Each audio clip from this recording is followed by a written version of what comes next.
Okay, the final item of business this evening is a members' business debate on motion 18720 in the name of Rona Mackay on awareness of aphasia. The debate will be concluded without any questions being put. I'd invite members wishing to participate to press the request to speak buttons, and I call on Rona Mackay to open the debate. Around 7 minutes. Ms Mackay. Thank you, Presiding Officer. Well, this is the first debate the Scottish Parliament has had on aphasia, and it's a historic moment for those living with the condition and their loved ones. I'm delighted to welcome Chest Heart Stroke Scotland's Aphasia Reference Group, who've helped make today's debate possible by sharing their experience, and they're watching in the gallery today. And their presence here tonight makes this debate all the more special. So what is aphasia? It's a language and speech disorder that happens when the language centres of the brain are damaged. In Scotland alone, it's estimated that over 40,000 people are living with aphasia. Around 1 in 3 people who have a stroke are likely to develop aphasia. Approximately 11,000 people in Scotland have a stroke each year. So I really hope tonight's debate can raise awareness and understanding of the condition. And I want to recognise too the amazing work done by Chest Heart and Stroke Scotland to support people affected and their families every day. Chest Heart and Stroke Scotland, Scotland's largest health charity supporting people living with chest, heart and stroke conditions and long COVID, including aphasia. I'd like to thank the organisation for presenting me with this lovely scarf I'm wearing. The pink stripe in it symbolises the 1 in 3 people who are likely to develop aphasia after a stroke. In the last year, CHSS have supported over 600 people with aphasia and their loved ones through their various services. And over the past 3 years, the charity has supported over 2,650 people living with aphasia. They currently offer a range of support, including their newly piloted Living Well with Aphasia self-management course and other community support services.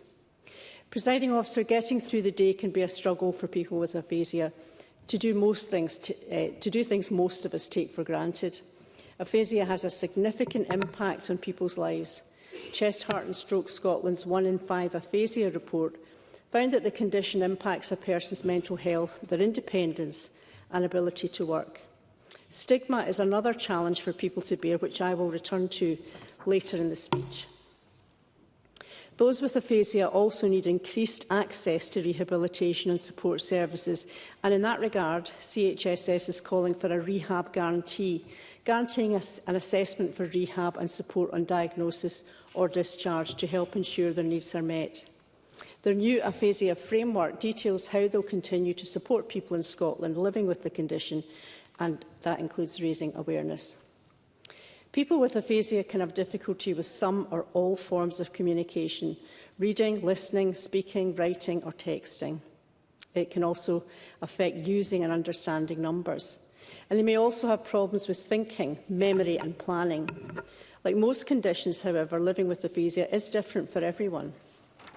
Presiding Officer, it's crucial to realise that aphasia itself does not affect intelligence. People with aphasia still know what they want to say, but they just struggle to express it. 2/3 of people with aphasia, that's 69%, said their condition did affect their ability to communicate with others. And of course, when people can't express their wishes or needs, it can lead to people feeling as though they don't have control of their lives anymore. It can also change relationship dynamics, the ability to participate in hobbies, social events and wider life that we all take for granted. 52% of people were surveyed with aphasia said their condition affects their mental health, and nearly half the group had experienced loneliness. Presiding Officer, I spoke earlier about stigma. 38% of people who were surveyed with aphasia reported being treated negatively because of their condition. Some were even accused of being drunk when attempting to speak. A lack of awareness of the impact of aphasia and how it presents plays a part in this. And I would suggest ignorance of the condition and a complete lack of understanding also contributes, which is why awareness and education is so vital. And worryingly, 1/3 of stroke survivors who had experienced stigma said it made them less likely to seek help. Presiding Officer, I'd like to give you an insight into what it's like to live with aphasia. Eileen Smith of Newton Mearns and Richard Fisher from Stirlingshire have kindly allowed me to highlight their cases. Eileen said, in 2018 I had a stroke because of an aneurysm. One lasting outcome of the stroke is that I had to leave the physiotherapist job I loved. But the most devastating effect is that I now live with aphasia, a language and communication disorder. I want to tell you what it has done to me, but I can't do it on my own.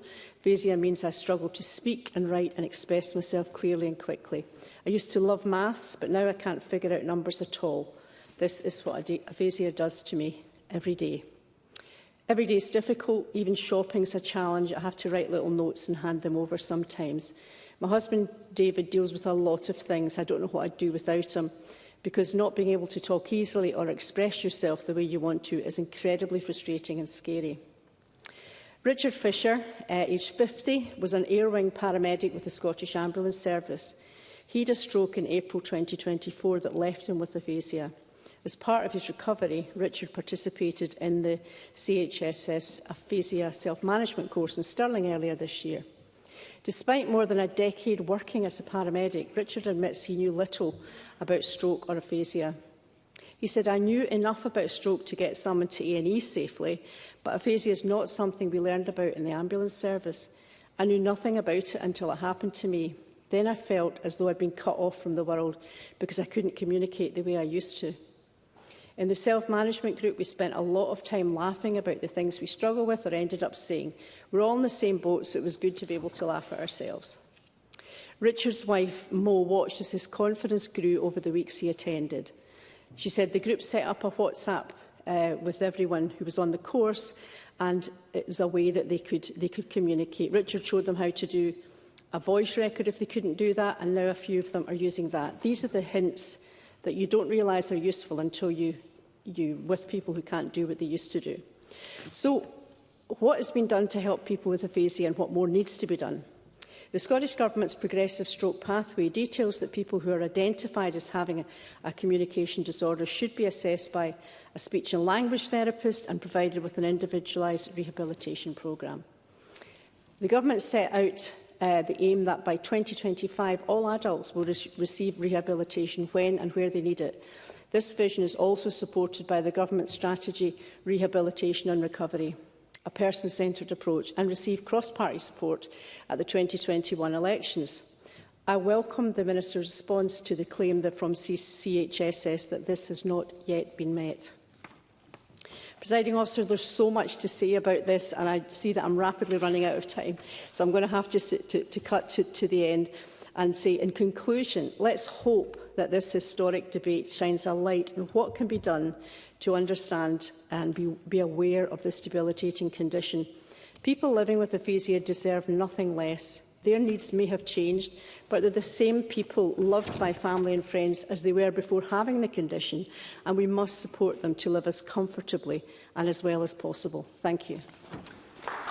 Thank you, Ms McKay. We now move to the open debate. I call Roz McCall to be followed by Emma Harper in 4 minutes. Ms McCall. Thank you, Deputy Presiding Officer.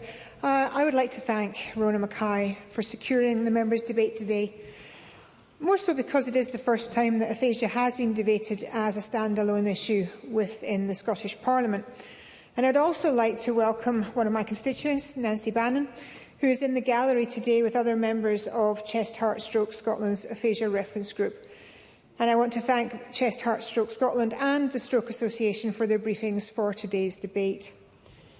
The recognition of this issue within the Scottish Parliament has been called, as Rona Mackay said, an historic event by the reference group. But I feel that recognition is a long time coming, and we in this place must stop procrastinating and use this debate as a stepping stone to do more to combat the condition of aphasia and support people who suffer from it. To do that, I believe we have to take one step back and look at the main causes of aphasia and what we do to prevent it happening in the first place. Never has the phrase prevention is better than cure applied more, and we must move towards a preventative medicine wherever possible. It's already been mentioned by Ms Mackay in her opening remarks that aphasia is a language and speech disorder that happens when the language centres of the brain are damaged. Aphasia does not affect a person's intelligence, but people have difficulty finding and saying what they want to say. They have trouble understanding other people. There are challenges in reading, writing and numbers, and everyday tasks like using the telephone, asking for directions, and socialising become particularly frustrating. Imagine that, Deputy Presiding Officer. Knowing what you want to say but can't. You're literally trapped inside your own head, and basic communication with loved ones or friends is challenging at best. You're in effect locked in. I cannot comprehend how that must feel. That is why CHSS's course on living well with aphasia, as the motion says, focuses on giving stroke survivors the information, skills and resources to live well with the condition, and that's vital, and I applaud their support in this. And I also call upon the Government to improve access to supported self-management and rehabilitation services for the people living with aphasia. But what's most concerning is that all of this comes from damage to the brain, possibly from a head injury, but it's more commonly derived from stroke. Currently, there are around 150,000 people in Scotland living with the effects of stroke. So therefore, we're looking at 50,000 people living with aphasia as a result. And we know that 10,000 strokes occur in Scotland annually. We also know that Scotland has the highest stroke incidence in the UK. We know that outcomes are poorer here than the other nations of the UK, and we know that stroke is the leading cause of adult disability. These are shocking statistics. So we must end this cycle by affirmative action. Presiding Officer, I've spoken many times in this chamber over the need for a 24-hour, 7-day-a-week national thrombectomy service in Scotland. It was in the 2023 Stroke Improvement Plan, but we're not further forward in seeing this being implemented across the ground. The early removal of a clot reduces the amount of brain that is damaged, and many patients fully recover to lead full and productive lives. It's estimated that each patient treated by thrombectomy saves the NHS about £40,000 per patient in ongoing support. But if you have a stroke at 5:30 on a Friday afternoon, your chances of fully recovering are drastically reduced. So, Minister, in my closing remarks, as much as I recognise aphasia, a 24-hour, 7-day national thrombectomy service will go a long way to reducing the numbers not only of stroke victims and what they have to put up with, but aphasia. And I urge the Government to stand by its 2023 commitment for them all. Thank you. Thank you, Ms McCall. I now call Emma Harper to be followed by Carol Mochan in around 4 minutes. Ms Harper. Thank you, Presiding Officer. I'm happy to support and speak to this motion today and congratulate Rona Mackay on securing this members' debate this evening about aphasia. Aphasia is a hidden communication disorder that affects so many lives here in Scotland, and Rona Mackay has highlighted this very well in her opening contribution. And I too would like to welcome everyone to the gallery this evening as well. Aphasia arises when the language centres of the brain are damaged, most commonly due to stroke, but also through brain injury or neurological disease. It impacts a person's ability to speak, understand, read or write and text, yet it leaves intelligence intact, which leads to misunderstanding and stigma. Here in Scotland, the incidence of aphasia following the first ever stroke varies across regions and affects approximately 54 people per 100,000 each year in NHS borders. And given that a third of stroke survivors have aphasia, the numbers in Dumfries and Galloway could be as many as 128 new cases annually. That means across the country, thousands enter a world of sudden silence. Nationally, an estimated 350,000 people in the UK live with aphasia, nearly two-thirds of stroke survivors, and more than those affected by Parkinson's, MS or cerebral palsy. Yet 9 out of 10 people have never heard of aphasia, which is exactly why we're here today. So it is worth having this debate here this evening. I have, Presiding Officer, heard of aphasia myself because I am still a registered nurse since 1988.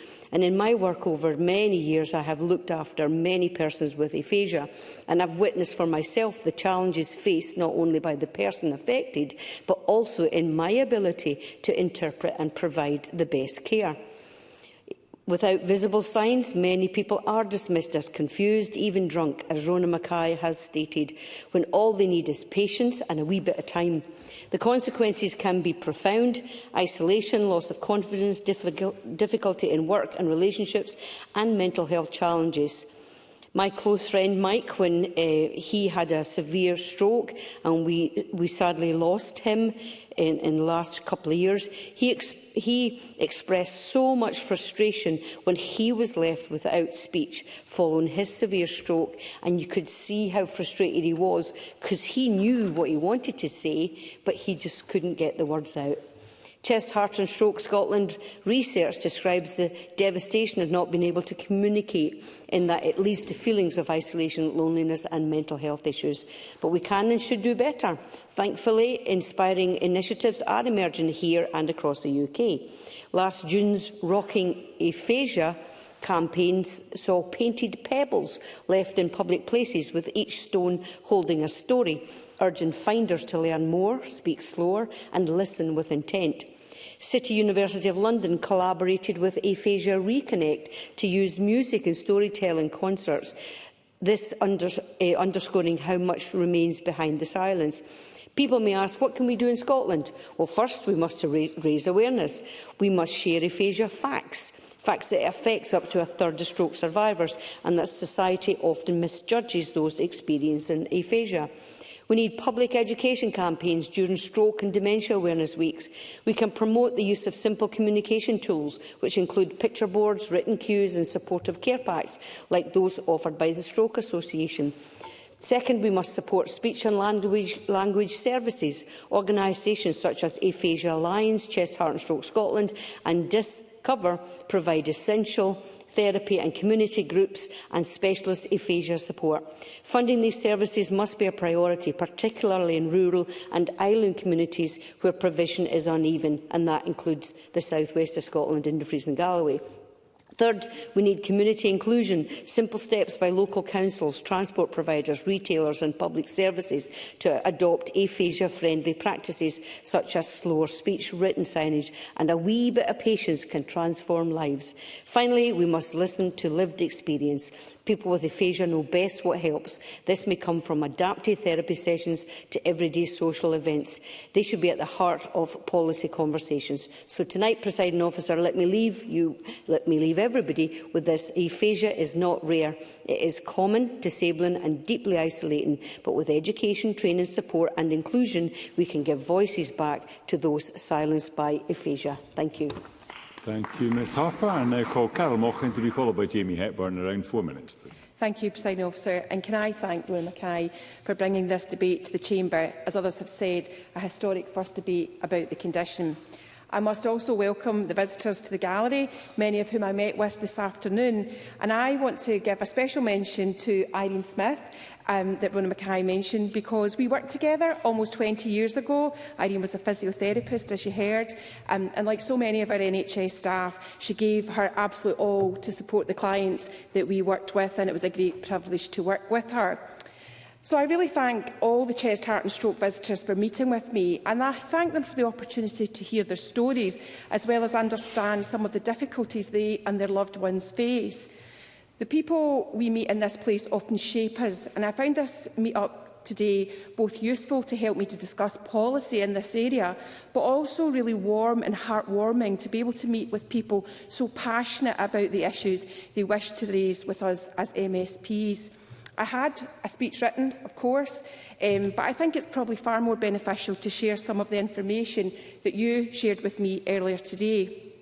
And I'm going to use some of the language and the words that people used with me. What do sufferers and their families want? Well, as with so many of our constituents, it's not actually an over-ask at all. They want this condition to be understood, for parliamentarians like us to find ways to encourage understanding, patience, as Emma Harper said, and to support training within our businesses, within public sector and within the wider community. And they want people to understand individuals with aphasia are not stupid or unable. They just need some time to find the words. As others have said, aphasia is a language and speech disorder that happens when the language centres of the brain are damaged. It's a long-term and life-changing condition, and this is what many shared with me today. It's mostly a disorder of older adults, and stroke is the major cause of adult aphasia, but it can also arise from brain injury or neurological disease. And I wanted to just say that much of my experience when I worked within the health service was working with people experiencing degenerative neurological conditions. And it was in that role I really understood the power of language and the need for people to be understood, and how speech, language and communication were the cornerstone of much of our interactions as human beings. Language and communication are crucial because they're the foundation for language, they are key to relationship and relationship building, and they help us understand the world around us, particularly that shared world. It enables us to share ideas, build connections, develop empathy and succeed in our lives, whether it's in education, at work or in our social life. Of course. Mercedes Fialba. Thank you. I'm grateful to Karen Mochan for taking the intervention, and to my constituents who volunteer at Speakability Tayside, who've contacted me ahead of tonight's debate. Would Ms Mochan agree with me that something we can all do to support those with language disabilities, like the ones that she's outlined, is to undertake the free 1-hour online training that's been developed with the Royal College of Speech and Language Therapists? Callum Mochan, give you the time back. Thank you very much. I thank the member for the intervention, and I absolutely agree. I always take every opportunity to promote training, but particularly from allied health professionals. Both Irene and I were in that category. So, to go back to what I was saying is that I think that loss of language has a significant impact on a person's life, but what was really important to me this evening was also on family members' lives, because to watch someone not be able to find the words, or for some other person to question somebody's intelligence or ability, can be very, very difficult. Others have mentioned the things that we would hope the Minister will respond in, but I just want to very quickly, if I can, finish on a point that I often raise in the Chamber, which is health inequalities. Research has shown that people living in Scotland's most deprived areas are more likely to die in their first year following a stroke than those in the less deprived areas, and that they're much less likely to have appropriate treatments that are recommended. I don't have time to go over that, but I think it's an important point that hopefully others will agree with. I really want to just thank members for their contributions, and really Rona Mackay for bringing this to the Chamber. Thank you very much. Thank you, Ms Mochan. And I call Jamie Hepburn to be followed by Michael Marra. Around 4 minutes, Mr Hepburn. Thank you, President Officer. I'm very pleased to be able to speak in support of the terms of Rona Mackay's motion as well. Thank her for bringing forward the debate and for shining a light on aphasia and on the realities faced by so many impacted by the condition across the country. And I also join others in welcoming those who have come to watch the debate who are in the gallery. As others have said, aphasia is not by any manner of means a rare or marginal condition amongst stroke survivors, and also, as has been said, it can impact those with other neurological conditions or those with the experience of head injury. But despite its prevalence, we know that as a condition it remains poorly understood. Too often it is invisible, too often it's misinterpreted as a lack of intelligence or a lack of engagement, when in fact we know that it is a disorder of language and not of thought. So it's very important, I think, that we have this opportunity to highlight the impact of aphasia.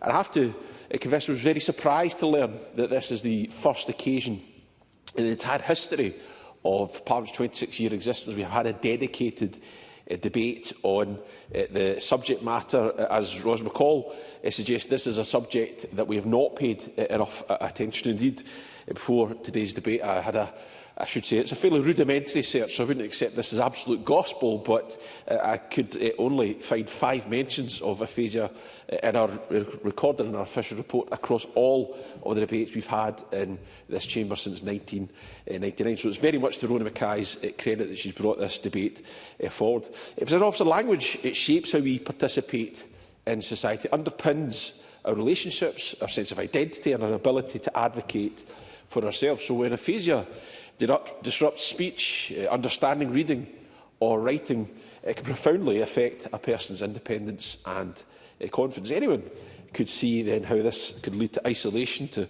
loneliness and real challenges to mental health. And these are not abstract harms, they are daily realities for people and their families. And just yesterday I was speaking to a constituent about the impact that the after effects of multiple strokes has had on his wife, and indeed the impact on him as a carer. So I want to recognise the impact aphasia can have on relationships and social participation. Conversations that once flowed easily can become exhausting or frustrating. Accessing services, returning to work, or even carrying out routine tasks, it can present barriers. And when society fails to adapt, stigma and negative treatment can follow. That is why awareness and understanding should not be viewed as some form of optional extra. They are absolutely essential to better supporting people impacted by aphasia. And in that context, and they've been mentioned a number of times, I'm going to mention them again, I very much welcome the outstanding work of Chest, Heart and Stroke Scotland. They have been for a long time a trusted partner, providing practical support, advocacy and community-based services for people living with stroke-related conditions. So I'm very, very grateful to the work that they undertake. Presiding Officer, improving outcomes for people with aphasia requires, of course, more than goodwill. It requires informed systems. NHS boards, public services, and those of us who are policy makers must better understand it as a condition and must embed that understanding into service design and delivery, and on our part, our deliberations. Rehabilitation and support to self-management must be accessible, consistent and person-centred. Ultimately, this is a matter that is about dignity, about inclusion and about fairness. People living with aphasia deserve to be heard, they deserve to be respected, they deserve to be supported to participate fully in our society. So this debate, which I'm very grateful that we've had, and I thank Rona Mackay again, it gives Parliament as an institution the opportunity to send a very clear message that we recognise the challenge of aphasia, we value the contribution of those championing the issue, and to thank them for their campaigning activity. And I'm glad to be able to take part in today's debate to help do so.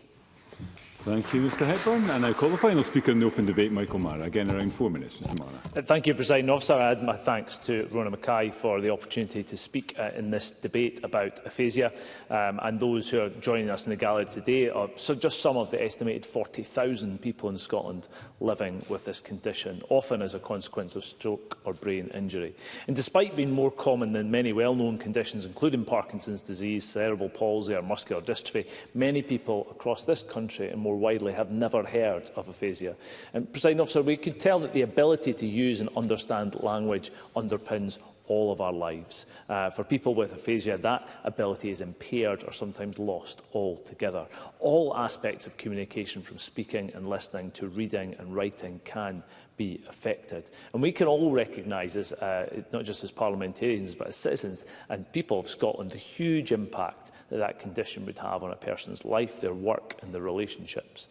Compared to other stroke survivors, people living with aphasia are more likely to experience difficulties returning to work, and consequently they are more likely to experience financial difficulties too. I thought Rona Mackay spoke very eloquently about the issue of stigma, about how people are affected and how they are made to feel. And certainly that can be impacted by financial difficulties as well, which are compacted by the condition. So I have to say, it gives me really great pride to see the work that's been done in Dundee and across the North East to support people living with aphasia. Earlier this year, STV News told the story of Wendy Wallace from Dundee, who is living with aphasia. After attending a series of art workshops with other people living with aphasia, Wendy found she was able to use art to communicate in ways she has struggled to since having a stroke as far back as 2015.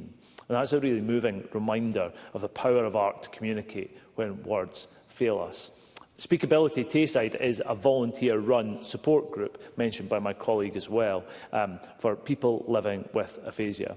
Speakability is part of the Stroke Association and has supported people living with aphasia for 25 years. And ahead of this debate, I was pleased to hear from constituents who are involved in that important work as volunteers. They paid particular tribute to Helen Gowland from Broughty Ferry, who is living with aphasia and serves as chairperson of Speakability.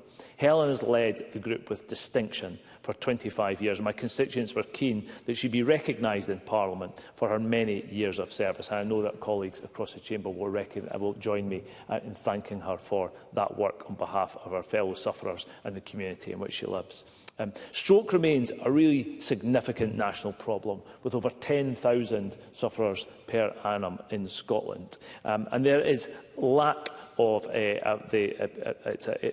is a leading cause of adult disability in this country in many different ways. We also know that we've had mention already about the plans that are in place for improvement in services, but the provision of thrombectomy in Scotland is very poor and does run behind the rest of the UK in terms of its availability, both in geographic terms, where it's available, and crucially the times that it's available. So if you have a stroke almost within office hours, then availability is much more widely spread, and Roz McCall pointed some of these facts out as well.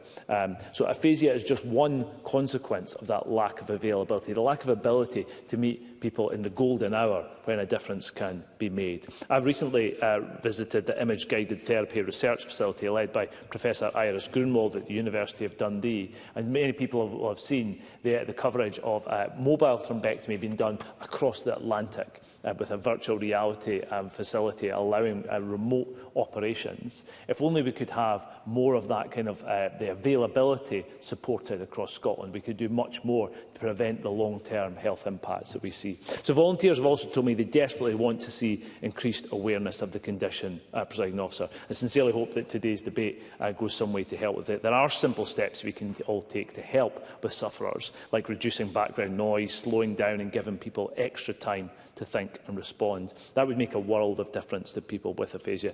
I'm grateful to Dr Abby Roper, a speech and language therapist and research fellow based in Dundee, for sharing some of the excellent work that is going on. In August 2025, Dr Roper chaired the International Aphasia Conference in Dundee, which brought 200 people together from across the globe who are either living with aphasia, supporting people with aphasia, or researchers investigating the condition. It's hugely encouraging, Presiding Officer, to hear that there's a growing international community working together to better understand aphasia and support people living with it. And I know we wish them every success in the future for the sake of the many thousands of people living across Scotland with this condition.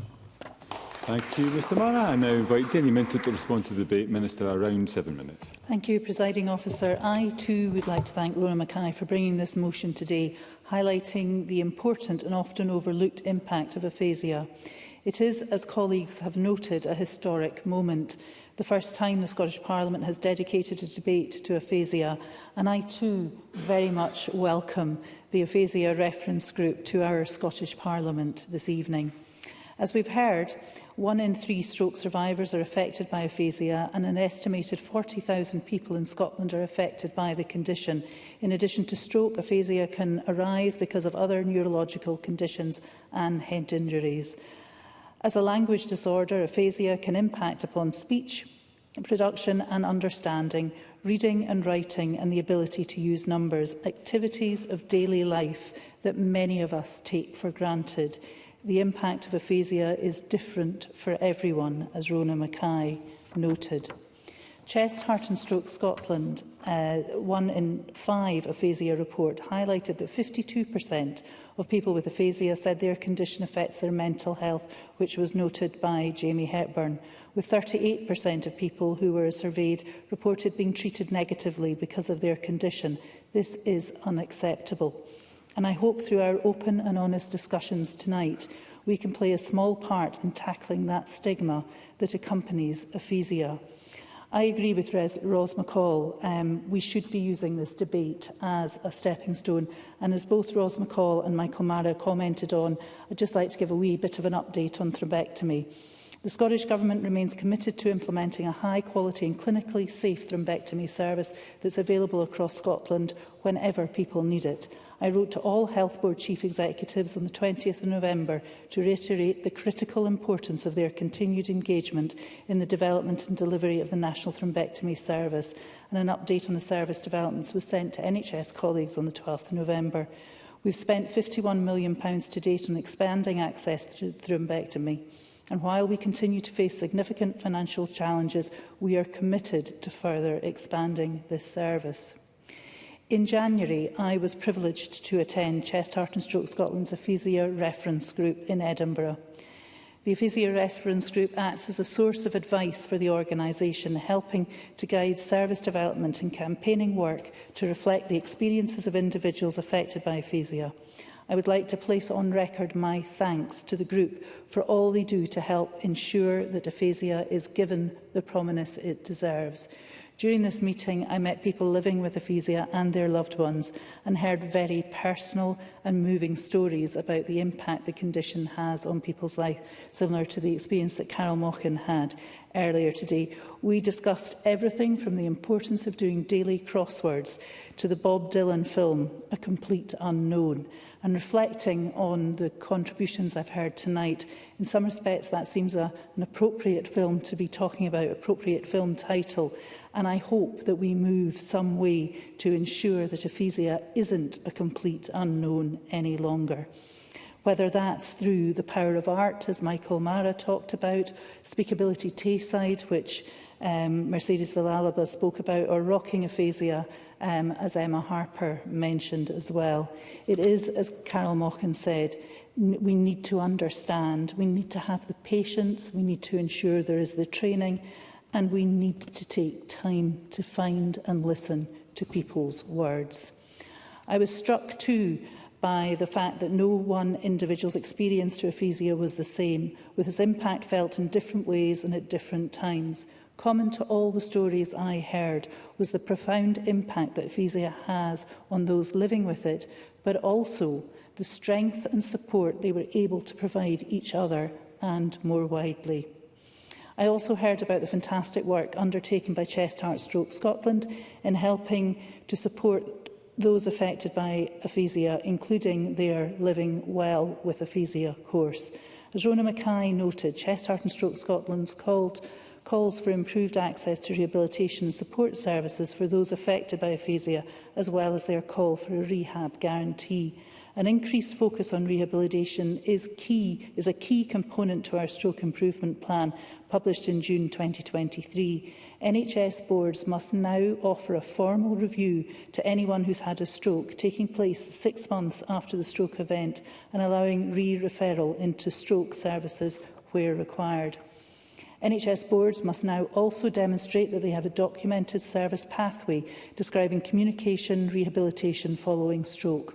NHS boards must also ensure people who are identified as having a communication disorder after a stroke are assessed by a speech and language therapist and are provided with an individualised rehabilitation programme. As part of the Stroke Improvement Plan's commitment to strengthening leadership in the delivery of stroke care, every NHS board now has an accountable individual with responsibility for stroke care. I recently chaired a round-table meeting with these individuals and was heartened by their commitment to working across geographical boundaries and sharing best practice in stroke care. I will continue to ensure that rehabilitation and communication disorders such as aphasia are prioritised in NHS board stroke services, and highlighting the points that Jamie Hepburn made around the wider impacts through dignity, respect and inclusion. We are also in the process of developing measures of rehabilitation to be included in the Scottish Stroke Care Audit and patient-reported experience measures of stroke care. These tools will allow us to better understand the provision of rehabilitation and allow those who have been affected by stroke to have a voice in shaping improvements to stroke care and rehabilitation. I have asked my officials to review how these tools might be utilised to support our understanding of the services and support provided by those affected by aphasia. I would like to close by thanking colleagues across the Chamber for their contributions and Chest, Heart and Stroke Scotland for their invaluable work in this area and the Stroke Association. Above all, I would like to thank the individuals and families living with aphasia for sharing their stories. Their courage and perseverance will help ensure that we challenge the stigma of living with aphasia. Together, we can make sure that the perspectives and thoughts of people with aphasia are not just heard, but are at the heart of the decisions that shape their lives. Thank you. Thank you, Minister. That concludes the debate, and I close this meeting of Parliament.